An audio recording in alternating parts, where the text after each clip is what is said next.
సామాన్య ప్రజలు సాధారణంగా అనుసరించే ఆరాధనా పద్ధతులలో అనేకమైనవి ఏదో విధంగా ముఖస్తుతికి మారు రూపాలేనని అనడం అసమంజసం కాదు. వాటిలో అనురాగం గాని, ప్రేమ గాని, శరణాగతి గాని బొత్తిగా ఉండవు.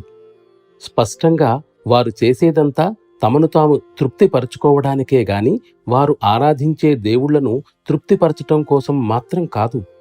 దీనికి ఇంద్రియాలతో సన్నిహిత సంబంధం ఉండటం వలన ఇదొక అధమమైన కోరిక. మరో మాటలో చెప్పాలంటే వారు ఎల్లకాలం ఇంద్రియాల వలయంలోనే చిక్కుపడి ఉండడాన్నే ఆనందం అనుకుంటారు. అది పూర్తిగా అర్ధరహితమైన భావం. ఈ కారణంగానే వారు ఎంతో కష్టపడి నటించినప్పటికీ ఆ అపార దైవకృపను శాశ్వతంగా పోగొట్టుకున్నవారుగానే మిగిలిపోతారు.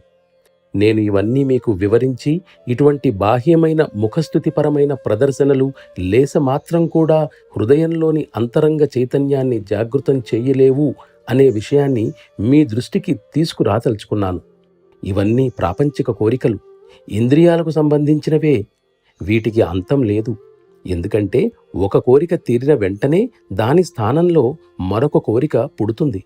అందుచేత ఈ ప్రక్రియలేవీ ఈ కోరికల వలయం నుండి మనకు విముక్తినిచ్చే మార్గాలు కావు. కాబట్టి వాటి వలన మనకు ఏ ప్రత్యక్ష ప్రయోజనమూ సిద్ధించదు.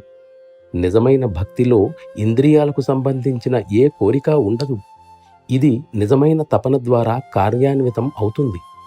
ఇది ఎటువంటి తపనంటే అది తీరినప్పుడు దీని స్థానంలో మరో తపన పుట్టదు సరికదా. మిగిలిన అన్ని తపనలను ఇది అంతం చేస్తుంది.